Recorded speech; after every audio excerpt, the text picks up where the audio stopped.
नमस्कार दोस्तों, जय श्री राम, जय बागेश्वर धाम। दोस्तों, अपने घर में बहुत ही महिलाएं ज़्यादातर पूजा पाठ करती हैं शाम के समय। क्या आपको पता है, जिस दीपक को आप भगवान का नाम लेकर जला रही हैं, कहीं वो कुछ गलत संकेत तो नहीं दे रहा है? कभी आपकी बाती पूरी जल जाती है, कभी आपकी बाती आधी अधूरी रह जाती है, कभी बाती पर फूल बन जाता है। क्या आप जानते हैं दीपक की बाती पर फूल बनने का क्या मतलब होता है?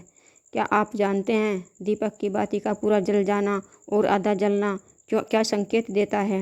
कहीं आपकी सारी परेशानियों की वजह दीपक की बाती तो नहीं है? एक बार जलाए हुए दीपक में दोबारा तो बाती नहीं रखते हो।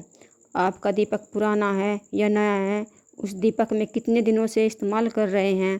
आप कितने दिनों के बाद दीपक बदलती हैं? आपकी बाती आधी अधूरी जलती है या फिर पूरी जल जाती है? ये जानने के लिए आप वीडियो को पूरा देखना। अगर आपने चैनल को सब्सक्राइब नहीं किया है तो प्लीज़ चैनल को सब्सक्राइब करना।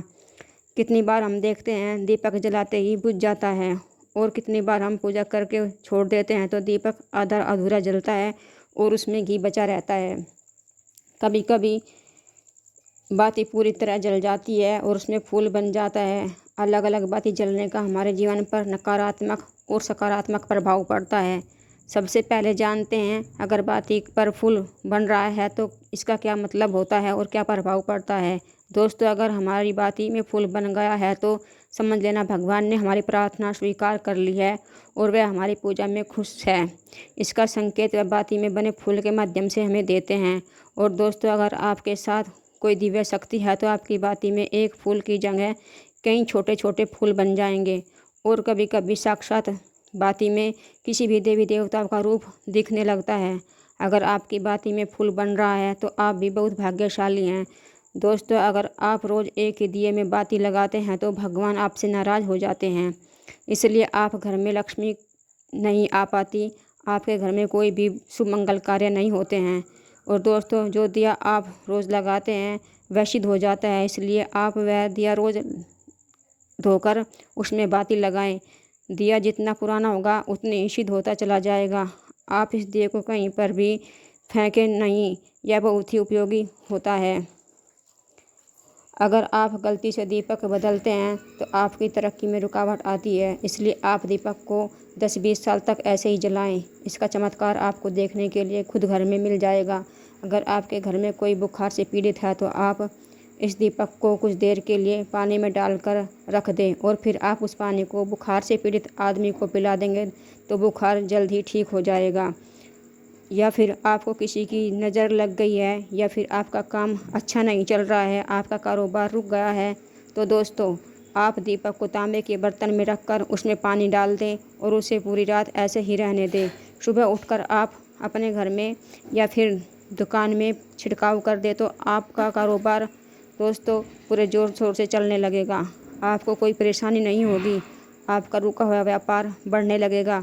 जब हम लगातार एक वस्तु का इस्तेमाल पूजा घर में करते हैं तो वह वस्तु सिद्ध हो जाती है और उसमें भगवान का वास हो जाता है। अगर आपका दिया खंडित हो गया है और टूट फूट गया है तभी आप नया दिया पूजा घर में इस्तेमाल कर सकते हैं। दीपक जितना पुराना होगा उतने ही सिद्ध होता चला जाएगा। अगर आप मंदिर के बाहर दिया लगा रहे हैं और उसमें बाती आधी अधूरी रह जाती है तो समझ लेना आपकी प्रार्थना स्वीकार नहीं हुई है और आपके घर को बीमारी जकड़ने वाली है और ये बीमारी आपके घर से नहीं निकलने वाली। इसलिए दोस्तों, आप ये ध्यान से रखें कि दीपक अच्छे से जल जाए, उसमें आधी अधूरी बाती न बचे और उसमें घी भी ना बचे। ये ध्यान रखने वाली बातें हैं। अगर आपके घर में के मंदिर में बाती पूरी नहीं जल रही है तो समझ लेना आपके घर में नकारात्मक ऊर्जा है। दिया बार बार जलाने से भी नहीं जलता और बार बार बुझ जाता है तो समझ लेना आपके घर में नकारात्मक ऊर्जा का वास है। यह आपकी पूजा में विघ्न डालने का काम करता है। दोस्तों, पूजा करते समय आपको सबसे पहले भगवान से प्रार्थना करनी चाहिए, जो भी बुरी शक्तियाँ आपके आसपास है वो आपसे दूर रहे। और दोस्तों, भगवान से कहे कि वे आपकी पूजा सफल बनाएं। जब भी आप दीपक जलाएं और आपका दीपक न जले तो फिर या दोस्तों आप थोड़ा सा गंगा जल लें और दीपक का गोल घेरा बनाएं, क्योंकि गंगा जल को बहुत पवित्र माना गया है और दोस्तों गंगा जल को महादेव का आशीर्वाद मिला है, कोई भी बुरी शक्ति प्रवेश नहीं कर सकती। और दोस्तों गंगा जल नकारात्मक ऊर्जा को सकारात्मक ऊर्जा में बदल देता है। और प्रिय दोस्तों, अगर आप गोल घेरे में दीपक को रखोगे तो कोई भी बुरी शक्ति आपके दीपक को बुझा नहीं पाएगी और आपकी पूजा संपन्न हो जाएगी और देवी देवताओं की कृपा आप पर हमेशा बनी रहेगी। जय जय जय बालाजी महाराज की।